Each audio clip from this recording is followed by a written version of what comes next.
For years, the story of the Bell Beaker culture, one of the most consequential population movements in European prehistory, was told with Britain, Germany, or the Iberian Peninsula at the center of it. New genetic research has quietly rewritten that story, and the actual origin point turns out to be somewhere almost nobody expected: the flooded, waterlogged river deltas of what is now the Netherlands. The people who eventually swept across Western Europe carrying new metalworking skills, a new drinking cup style, and a new genetic signature that would go on to dominate the ancestry of much of the continent didn't come from some distant steppe migration alone. They were forged, quite literally, in the wetlands where the Rhine and Meuse rivers meet the sea, in a population that refused to disappear the way almost every other hunter-gatherer group in Europe did. This is a genuinely recent development in the field. The specific study identifying the Low Countries as the crucible of the Bell Beaker phenomenon was published in Nature only recently, built on genome-wide data from over 100 ancient individuals recovered across the region,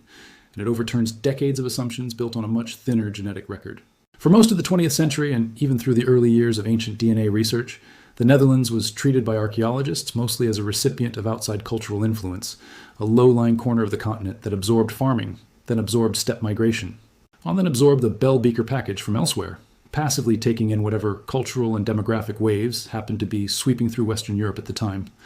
The genetic evidence now suggests something closer to the opposite. This wasn't simply a place where outside populations happened to pass through. It was a place where something new was actually assembled, out of ingredients that had been quietly accumulating in that one specific, difficult, waterlogged landscape for thousands of years before anyone outside the region ever noticed. To understand why that matters, you have to go back to what was happening across the rest of Europe during the same period, because the pattern the Netherlands broke was remarkably consistent everywhere else. Starting around 6,500 BCE, farming populations descended from Anatolian migrants began spreading across the European continent, and everywhere they went, the genetic record shows something close to total demographic replacement. The hunter-gatherer populations that had lived in Europe for tens of thousands of years before farming arrived didn't blend gradually into the new farming societies in most places. Genetic studies of ancient remains across the continent show ancestry turnover rates between 70 and 100% in region after region, meaning the genetic profile of the people living in a given area before farmers arrived and after farmers arrived looks almost like two completely different populations, with only a small fraction of the original hunter-gatherer genetic signature surviving into the new farming societies. Then, starting around 3000 BCE, a second wave hit, this one originating from the Pontic-Caspian steppe far to the east, carrying what geneticists call steppe ancestry, associated archaeologically with a culture known as Corded Ware. That second wave produced yet another round of dramatic population turnover across most of the continent, again replacing large shares of the existing genetic makeup of the farming populations it encountered, again leaving only modest traces of what had come before. The Netherlands, along with parts of neighboring Belgium and Western Germany, specifically in the low-lying, wetland, riverine, and coastal zones fed by the Rhine and Meuse rivers, did something genuinely different. A major genetic study analyzing genome-wide data from 112 ancient individuals who lived in this region between roughly 8500 and 700 BCE found that a distinctive local population maintained an unusually high proportion of hunter-gatherer ancestry, somewhere around 50%, persisting a full 3,000 years longer than almost anywhere else in Europe, experiencing the same farming expansion. Instead of being swept aside, the hunter-gatherers of the Low Countries held on, and the genetic evidence suggests they did it specifically by incorporating farming women into their existing communities, absorbing new agricultural genetic input gradually through the maternal line rather than being wholesale replaced by an incoming farming population, the way most of the rest of Europe was. The reason for that resilience appears to come down to geography, and it's a genuinely elegant explanation once you picture the landscape involved. Large stretches of what is now the Netherlands were, for most of this period, either permanently underwater or subject to constant, unpredictable tidal flooding, an unstable, difficult, waterlogged environment that simply wasn't well suited to the kind of intensive cereal farming that was driving population growth and expansion everywhere else on the continent. Early farming populations moving through Europe tended to settle preferentially in drier, more agriculturally productive land, and the flooded river deltas of the Low Countries offered comparatively little incentive for large-scale farming settlement. That unattractive, difficult terrain, paradoxically, became a refuge. The hunter-gatherer population living there kept practicing a foraging and fishing-based lifestyle well-suited to a wetland environment that farming populations were less eager to compete for, and in doing so, they held onto a demographic and genetic continuity that almost nowhere else in farming-era Europe managed to preserve. That's the population, still carrying an unusually high dose of ancient hunter-gatherer ancestry thousands of years after their neighbors had been genetically overwritten, that the incoming steppe migration eventually encountered. And what happened next is where the story becomes genuinely surprising, because the Netherlands broke the pattern a second time. Across most of the rest of Europe, the arrival of Corded Ware-associated steppe ancestry looks like another sweeping replacement event, with steppe-derived genetic material making up anywhere from 60 to 90% of the resulting population in different regions, alongside a Y chromosome lineage strongly associated with the incoming steppe migrants themselves. Local communities that adopted corded ware pottery and the broader cultural package associated with that migration carried a Y chromosome lineage characteristic of the people associated with the early corded ware complex. Exactly what you'd expect if the culture had arrived through genuine migration and interbreeding, yet these same individuals showed hardly any of the steppe ancestry that Y chromosome lineage would normally travel alongside. In other words, the cultural package spread, and a specific paternal lineage spread with it, but the broader genetic ancestry of the population barely shifted at all. That's a genuinely unusual pattern, one that suggests something closer to cultural adoption and limited, targeted intermarriage rather than the large-scale demographic replacement seen almost everywhere else the corded ware phenomenon reached. It was out of this specific, doubly resilient population, hunter-gatherer ancestry preserved through the farming transition, then steppe influence absorbed culturally without wholesale genetic replacement, that the Bell Beaker phenomenon appears to have actually taken shape. Bell Beaker culture, named for its distinctive bell-shaped drinking vessels, is famous for its rapid, dramatic spread across Western Europe, starting around 2500 BCE. Reaching Britain and nearly completely replacing the Neolithic farming population that had built Stonehenge only a few generations earlier and sweeping through Germany, France, Iberia, and Italy as well, carrying with it new metalworking skills and, quite likely, an early form of the Indo-European language family that would eventually give rise to half the languages spoken on Earth today. The speed and reach of that expansion is genuinely difficult to overstate. Within a handful of generations, communities across an enormous span of Western Europe, separated by hundreds of miles of forest, mountain range, and open water, adopted a strikingly similar package of material culture. The same distinctive bell-shaped pottery vessels, similar copper daggers and wrist guards worn by archers, similar burial customs involving single graves rather than the older communal tomb traditions common in much of Neolithic Europe. Archaeologists have long debated how much of that spread represents actual migration of people carrying their genes along with their pottery styles, versus the spread of ideas and trade goods between existing populations who simply adopted a fashionable new material culture without much population movement behind it at all. The ancient DNA evidence resolved a significant part of that debate. In Britain specifically, the arrival of Bell Beaker culture corresponds to a genuinely dramatic population turnover, with the genetic ancestry of the people living in Britain shifting so substantially within just a few centuries that the population responsible for building and using Stonehenge contributed only a small fraction of the ancestry found in the population that followed them. This wasn't merely a fashion spreading through existing communities. Actual people, carrying actual genetic ancestry rooted in that Low Countries population, moved, settled, and in at least some regions, substantially replaced the populations that had been there before them.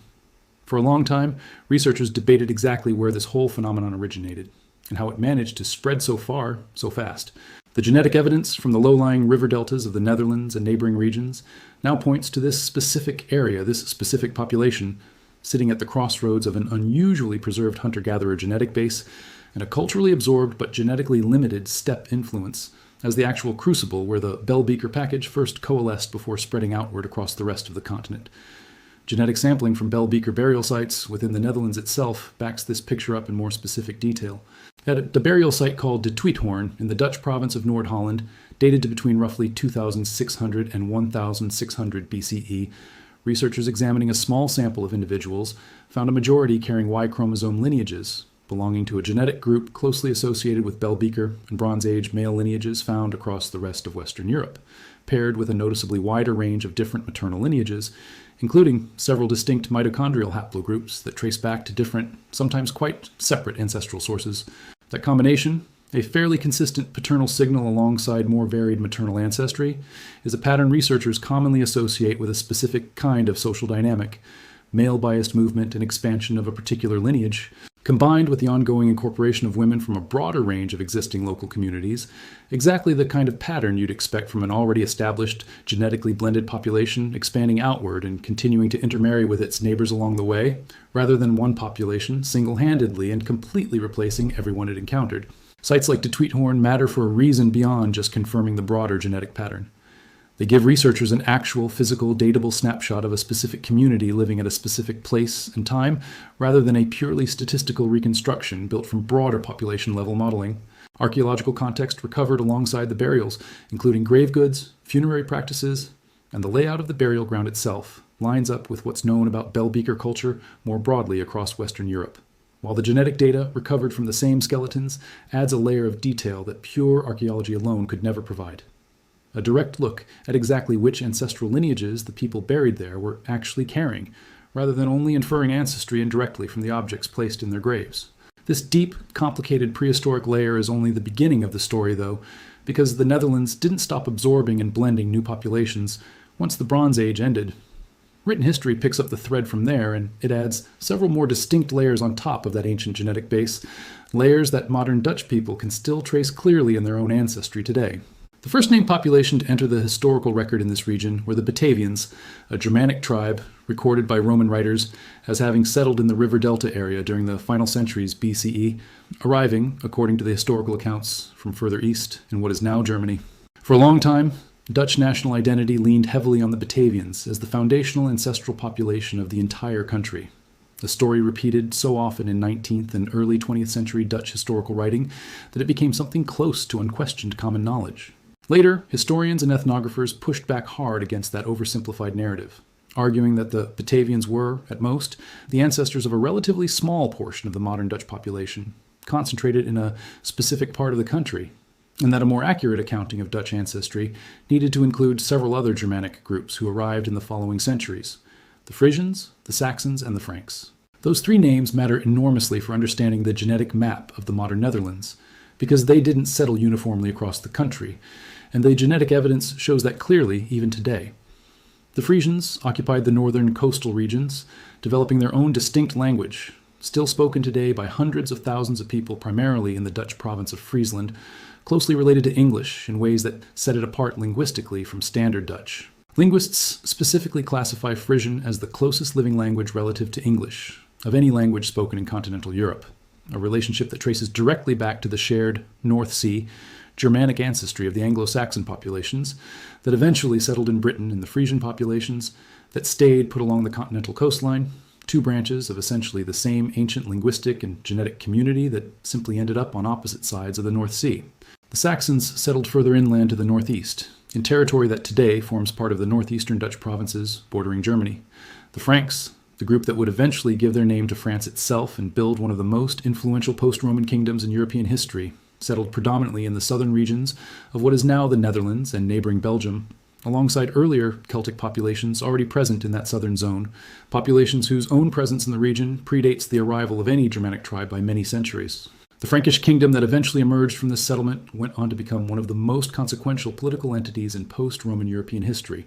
eventually expanding under rulers like Charlemagne to control territory stretching across much of Western and Central Europe. That expansion left its own layer of historical and genetic influence on the southern Netherlands specifically, reinforcing and further embedding the Frankish genetic and cultural presence in that region well beyond the initial settlement period, at exactly the same time that the northern coastal regions were developing along their own separate Frisian trajectory, largely independent of Frankish political control for several additional centuries. That divergent political history, Frankish influence, and eventual incorporation into the Carolingian world in the south, a more independent Frisian trading and seafaring culture in the north, tracks closely alongside the genetic divide researchers still find in the population today, reinforcing the idea that this wasn't simply an ancient tribal settlement pattern that faded with time, but one that was actively maintained and reinforced by centuries of subsequent political and social separation between the two halves of the country. Modern genetic studies of the Dutch population have found that this historical settlement pattern left a genuine,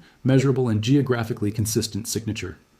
Large-scale genetic analysis comparing people from across different Dutch provinces has identified a clear north-south genetic divide that lines up strikingly well with these old tribal boundaries. Northern Dutch populations cluster genetically closer to Frisians, to the English, and to Danes, consistent with descent from the North Sea Germanic tribes, sometimes called the Ingvaeonic peoples, who occupied that northern coastal zone. Frisians, Angles, Saxons, and groups with Norse-related ancestry. Southern Dutch populations, along with the neighboring Flemish population of northern Belgium, clustered genetically closer to Walloons and to Western Germans, consistent with descent from the different Weserine Germanic tradition associated with the Franks, layered on top of the earlier Celtic populations, who had lived in that southern region even before the Franks arrived. North and south, in other words, don't sit together as one genetically uniform Dutch population averaging out to a single signature. They form two distinguishable clusters, each tracing back to a different specific combination of ancient Germanic and, in the south, Celtic ancestry. A separate large-scale study published in Nature Communications,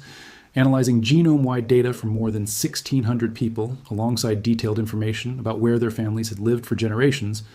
went even further, identifying 40 distinct genetic clusters within the Netherlands alone, each tied to specific regional ancestry patterns and, in some cases, to surprisingly localized barriers to gene flow, including the country's major rivers themselves. Even in a country as geographically small and densely populated as the Netherlands, separated by no more than a river crossing, evidence of just how strongly local, generation after generation intermarriage patterns can preserve fine-grained genetic structure even in a small, modern, highly connected nation. The rivers that once divided Frankish territory in the south from Frisian and Saxon territory in the north, in other words, are still faintly visible today, not just on historical maps, but written directly into the DNA of the people living on either side of them.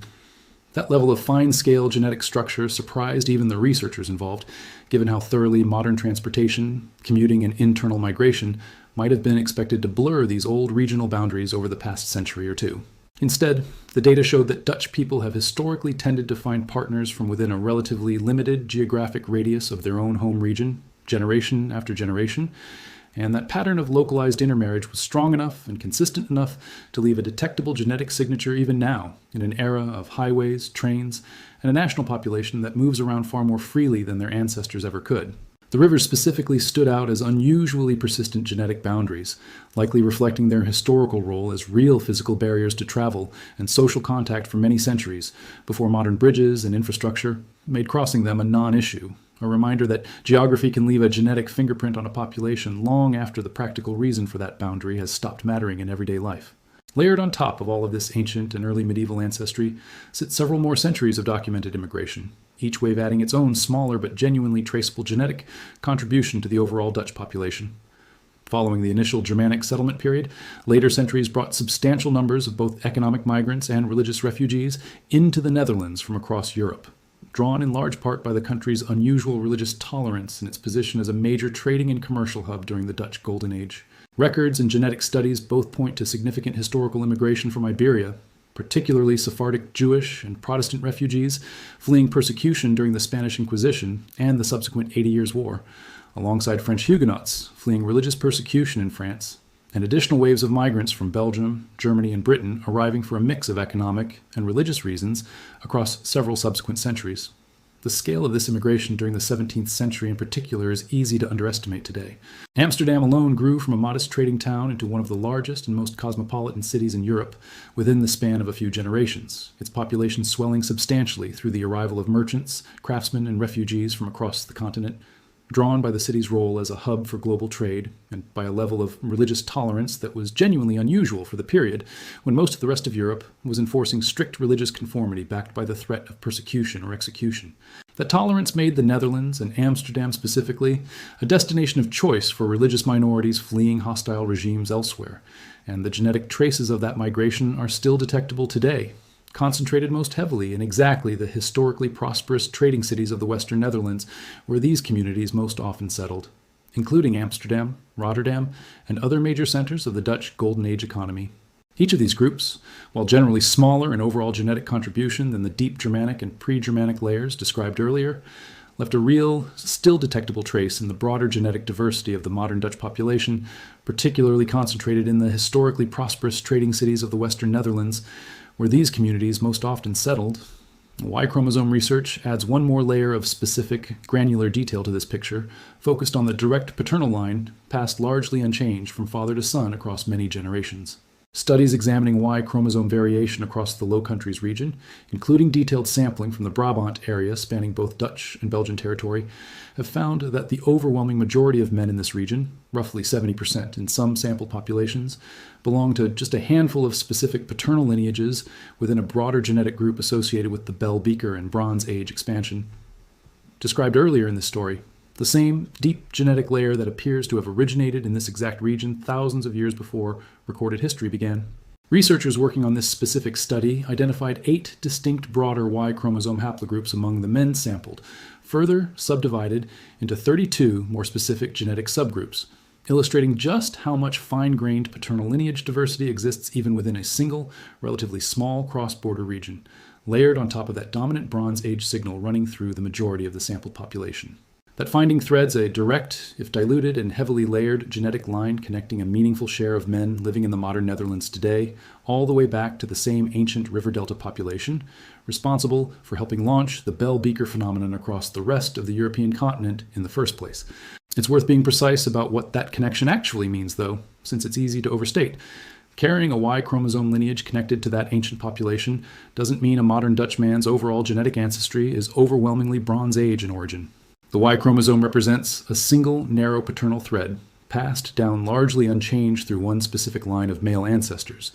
a tiny fraction of someone's overall genetic inheritance once you account for the vastly larger contribution of autosomal DNA inherited from every branch of the family tree, including all the later Frisian, Saxon, Frankish, and post-medieval immigrant ancestry layered on top across the many centuries since. It's one clear, traceable thread within a much larger, more complicated genetic tapestry, useful precisely because it preserves such a long, specific, and well-documented record, even as the broader genetic picture it sits within has continued blending and shifting with every subsequent generation. Put all of these layers together, and the genetic story of the modern Dutch population turns out to be genuinely more intricate, and in several ways more surprising, than the simpler national origin stories that dominated popular understanding for much of the last 2 centuries. It isn't a story about one single founding population, Batavian or otherwise, spreading out to fill an empty landscape. It's a story that starts with an unusually resilient hunter-gatherer population that refused to disappear when farming swept across the rest of the continent, protected by wetlands and flooded river deltas that made the region unattractive to the very agricultural ancestry. It continues through a second unusual pattern during the steppe migration period, where cultural adoption outpaced genetic replacement in a way rarely seen elsewhere on the continent. It very likely includes this same population playing a genuinely central role in launching one of the most consequential cultural and linguistic expansions in later European prehistory, the Bell Beaker phenomenon, rather than simply receiving it from somewhere else. And it continues forward through named historical tribes, Frisians in the north, Franks in the south. Saxons settled between them, each leaving a genetic signature specific and clear enough that researchers can still map it onto the modern Dutch population province by province, river by river, right up through several more centuries of documented religious and economic migration that added still more layers on top. There's a specific irony worth sitting with in how this story is unfolded, because for so long the popular national narrative reached for a single, simple founding population, the Batavians most prominently, when the actual genetic evidence points towards something considerably more interesting, a population defined less by a single point of origin and more by an unusually consistent pattern of absorbing, blending, and retaining genetic material across an extraordinarily long stretch of time, from the earliest post-Ice Age hunter-gatherers through farming societies, steppe migrations, the Bell Beaker expansion, distinct Germanic tribal settlement, and centuries of documented religious and economic immigration afterward. If there's a genuine thread running through the entire 7,000-year genetic history of this small, low-lying stretch of northwestern Europe, it isn't a single bloodline marching forward unbroken. It's a landscape, wet, difficult, and unattractive to easy agricultural expansion, that consistently rewarded exactly the kind of population that could adapt, absorb, and persist, rather than simply being replaced, generation after generation, by whatever historical wave happened to be sweeping through the rest of the continent at the time. That pattern of quiet resilience shows up again and again across every stage of the story. And it's worth naming directly because it's the one constant running through an otherwise genuinely complicated 7,000-year narrative. The hunter-gatherers who held their ground during the farming transition weren't the most numerous or the most technologically advanced population in the region. They were simply positioned in a landscape that happened to reward staying put and adapting over being displaced. The population that absorbed Corded Ware culture without fully absorbing Corded Ware ancestry wasn't resisting change outright. It was integrating new ideas and limited new genetic input on its own terms, in a way that preserved far more continuity than the wholesale population turnover happening almost everywhere else in Europe at the same moment. Even the later historical waves, Frisians, Saxons, Franks, and the religious and economic migrants who arrived during the Golden Age centuries later, layered onto an existing population rather than displacing it outright, adding regional and cultural texture to a genetic base that, in its broad outlines, traces back much further than any of those individually named groups. What that means in practical terms for someone tracing Dutch ancestry today is that the genetic story splits meaningfully by region in a way a single national label can't fully capture. Someone with deep roots in Friesland is carrying a genetic signature that leans more heavily toward the North Sea Germanic world, closer in some respects to English and Danish ancestry than to their fellow Dutch citizens living a few hundred kilometers south. Someone with deep roots in the southern Netherlands or Flanders is carrying a signature shaped more heavily by Frankish and earlier Celtic ancestry, closer to populations in western Germany and Wallonia. And running underneath both of those regional stories, in variable but measurable amounts depending on family history, sits that much older, much deeper layer. Hunter-gatherers who held their ground in the wetlands for 3,000 years longer than almost anyone else in Europe, and who may well have helped set in motion one of the most consequential population expansions the continent has ever seen. The science here is still actively developing, and researchers continue to refine exactly how these different ancient and historical layers combined, and in what proportions across different regions and different eras. Ancient DNA sampling in this part of Europe has expanded rapidly over just the past several years, and each new study tends to add more nuance rather than settling every remaining question outright, which is precisely how genuinely active scientific research is supposed to work. But the broad outline is well supported by multiple independent lines of genetic evidence, from ancient DNA recovered directly from burial sites spanning nearly 7,000 years, to large-scale modern population surveys covering thousands of living Dutch citizens, to detailed Y-chromosome studies tracing specific paternal lineages back toward that same ancient river delta origin point. None of it required a single dramatic founding event or a single mythic ancestral tribe to explain. It required a landscape that happened to be just difficult enough for just long enough to let one of Europe's most genetically distinctive and historically consequential populations quietly take shape in the wetlands, long before anyone had a name for the country that would eventually rise there.